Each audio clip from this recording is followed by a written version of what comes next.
गृहेषु कूट धर्मेषु।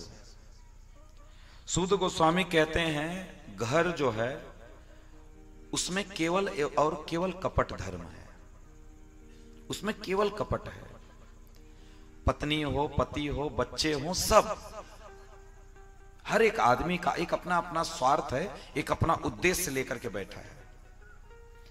आप कहेंगे महाराज कथा करने आए कि भड़का रहे हैं हम लोगों को। हम भड़का नहीं रहे हैं, आप ही का बेटा कितना लाड प्यार से पालते हैं ना, किसी चीज की कमी होने देते हैं?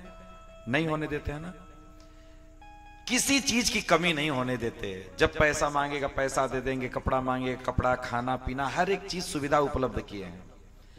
लेकिन जैसे ही विवाह होता है तो बेटा क्या कहता है, तुमने हमारे लिए क्या किया? तुम तो हमारे लिए कुछ किए ही नहीं। अच्छा बताओ वो सही बोल रहा है या झूठ बोल रहा है?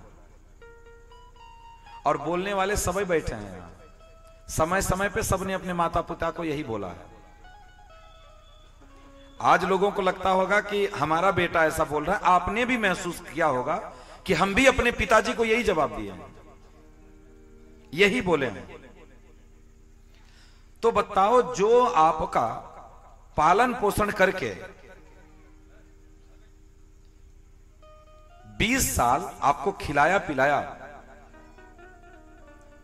आपको किसी चीज की कमी होने नहीं दिया, और आज आप उसको कह रहे हैं आपने कुछ नहीं किया, तो मतलब 20 साल का किए पे पानी फिर गया? यही तो बात है ना, 20 साल के किए पे पानी फिर गया। फिर इसका मतलब तो अच्छा बताओ ये कपट धर्म नहीं है तो क्या है? इसका मतलब कि तुम्हारा स्वार्थ था, तब तक बाबूजी बाबूजी कह रहे थे, जैसे ही काम निकला वैसे ही लात मार के बाहर कर दिया। इसको क्या कहा जाएगा? इसको कपट धर्म ही तो कहा जाएगा। और ये आज की परंपरा नहीं चली आ रही है, ये परंपरा कई परंपराओं से चली आ रही है।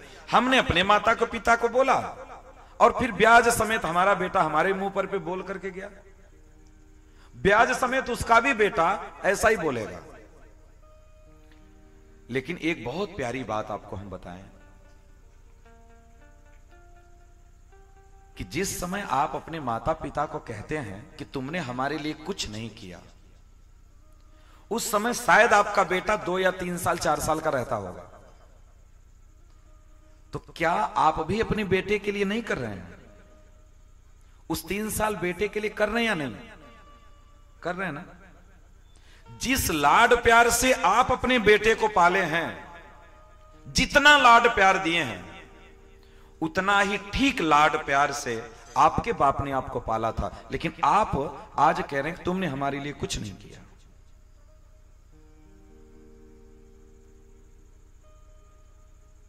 गृहेषु कूट धर्मेषु दुख तंत्रेषु तंत्रिता। तंत्र का मतलब होता है मशीन। यंत्र तंत्र तो आप जानते होंगे, तंत्र का मतलब मशीन होता है। गृहेषु कूट धर्मेषु दुख तंत्रेषु तंत्रिता, ये दुख देने की मशीन है। घर को क्या कहा गया? घर दुख देने की मशीन है। सबसे ज्यादा व्यक्ति दुखी अपने घर में होता है, अपनों से होता है। सबसे ज्यादा दुखी अपनों से होता है, जिससे उसका संबंध होता है उससे सबसे अधिक वो दुख पाता है। और ये मशीन केवल और केवल दुख देती है, यहां किसी प्रकार का कोई सुख नहीं है। आगे कह रहे हैं सूत गोस्वामी, कुर्वन् दुख प्रतीकारम सुखवन् मन्यते गृही। बोले जिस प्रकार से एक लकड़हारा एक बहुत बड़ी लकड़ी का बोझ अपने कंधे पर लेकर के जा रहा है, और 1 किलोमीटर जाने के बाद वो इस कंधे से लकड़ी के बोझ को उठा करके इस कंधे पे रख लेता है और कहता है ओह चलो बहुत आराम मिल गया। आराम मिला उसको, बोझा तो हटा नहीं, केवल कंधा बदल लिया। इससे वो महसूस कर लिया कि हम थोड़ा सुखी हो गए। सुखवन मन्यते गृही कुर्वन् दुख प्रतीकारम। व्यक्ति केवल दुख का प्रतिकार कर रहा है और सोच रहा है हम सुखी हैं। थोड़ा सा दुख हट जाता है बस ओहो सुख मिल गया, क्योंकि कभी उसने सुख देखा ही नहीं। जिस प्रकार से गुड़ आया, गुड़ के बाद चीनी आई तो गुड़ को मात दे दी। गुड़ के बाद लोग चीनी से पानी पिलाते थे, लेकिन जैसे ही बर्फी का प्राकट्य हुआ वैसे चीनी भी सरेंडर हो गई। बोली सरकार अब तुम ही आओ जाओ, हम तो घर पे बैठेंगे। जैसे हमारा अच्छा वाला स्वाद मिला वैसे ही थोड़ा जिसमें कम स्वाद था उसको हम छोड़ देते। ये मनुष्य का स्वभाव है, ये स्वभाव है मनुष्य का कि जैसे ही वो अधिक सुख पाता है तो थोड़े सुख को भूल जाता है।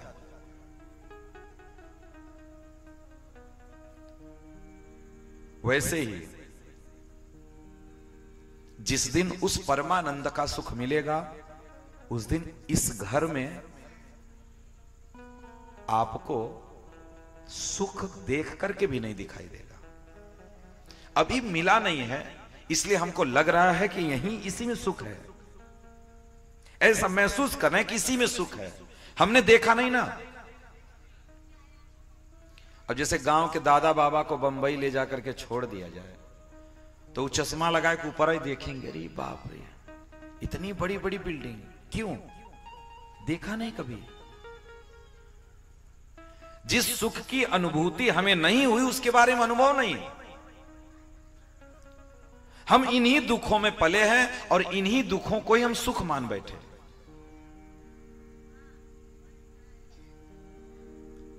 और लोग कहते हैं कि हम सुख नहीं मिलता या हमें सुख ही नहीं है, हम परिवार में बहुत सारी चीजें आदमी बोलता है। यहां आप सुख पा ही नहीं सकते हैं, कोई कंडीशन ही कोई नहीं पाया तो आप कहां से पाएंगे बताओ।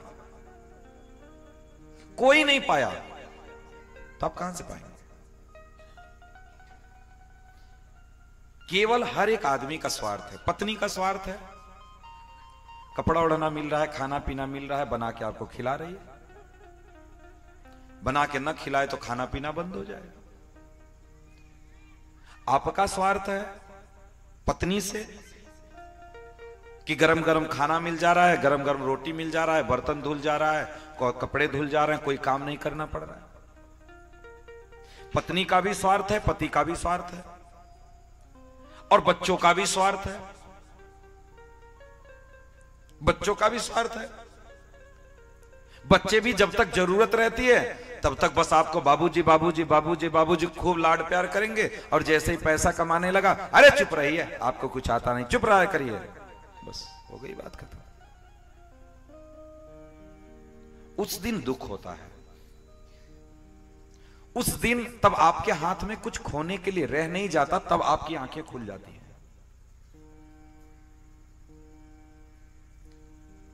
ये सारे दुखों का कारण केवल आपका मोह है, केवल मोह आपको दुख दे रहा है, बस और कोई बात नहीं है। जिसकी अपनी संतान हो जाती है उसका फिर परिवार अपना हो जाता है, फिर आपको वो अपना परिवार मानता ही नहीं। और एक दिन हम और बोले थे कि जब अपनी पत्नी आ जाए, अपना बेटा हो जाए, तो हम कहते हैं हम अपने परिवार को लेकर अब शहर में रहने लगे हैं। तो जो घर पे हैं क्या वो तुम्हारा परिवार नहीं है?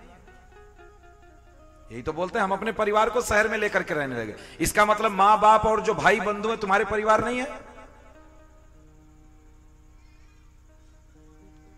उसी बाप की निंदा, उसी मां की निंदा, जिन्होंने हमको पाला पोसा, जिन्होंने हमारे लिए सब कुछ किया, उन्हीं की निंदा करते हैं और कहते हैं बड़े प्रेम से, बाबूजी बड़ा दुखी कर रहे हैं हमको, बड़ा दुख दे रहे हैं, बहुत कष्ट दे रहे हैं। 20 साल तक तो तुम नहीं बोले कि हमको दुख दे रहे हैं, आज कैसे आपके मुख से यह बात निकल रही है कि हमें बहुत दुख है? आपको दुख नहीं है, बिल्कुल आपको दुख नहीं है। अब आप पैसे कमाने लगे हैं, आप अब अधिकार मानने लगे हैं, इसलिए दुख हो रहा है। जब तक हम हाथ फैलाते हैं तब तक बोलने की औकात नहीं रहती। जब हाथ फैलाना बंद कर देते हैं तब हम बोलने लगते हैं। अब हम अपने पैर पे हो गए, अब क्या लेना देना। इसीलिए आप जिनकी पत्नियां कमा रहे हैं उनसे जाकर के पूछो उनकी हालत। जो अपनी पत्नियों को कमवा रहे हैं उनसे जाकर के पूछना इनकी उनकी हालत कि उनकी हालत क्या है बेचारों की। सब तो नहीं, लेकिन 90% बेचारे बोल नहीं पाते, हाथ जोड़े खड़े रहते हैं कि देवी जो आज्ञा दोगी उसी का पालन करेंगे। क्यों? उसको पता है इनकी जरूरत नहीं है, ज्यादा करेंगे तो हम तो पैसा कमा ही रहे हैं, पैसे से ही संसार है। इसलिए इसको कूट धर्म बोला गया। बोले इसमें केवल और केवल कपट है, केवल और केवल कपट है, केवल स्वार्थ के अलावा इस संसार में कुछ भी नहीं है, कुछ भी नहीं है। अगर कोई कुछ पाया हो तो हाथ उठा के बता भी सकता है कि हाँ महाराज जी हम परिवार में ये चीज पाए हैं, और सब हमारे दादा लोग ही बैठे हैं। एक बात और हम बताएं कि इन्हीं जो 70-80 साल के जो बुजुर्ग हैं ना, उनको कमरे में ले जाकर के बड़े प्यार से पूछना, दादा आप 80 साल जिए कुछ पाए? वो आपके कान में कहेगा हम कुछ नहीं पाए, तुम भी नहीं पाओगे। ऐसे ही बोलेगा आपके कान में, हम कुछ नहीं पाए, तुमको भी कुछ मिलने वाला नहीं यहाँ पे। इसलिए वास्तव में जो यहां भी साथ दे रहा है और वहां भी साथ देगा, उसको मत भूलो।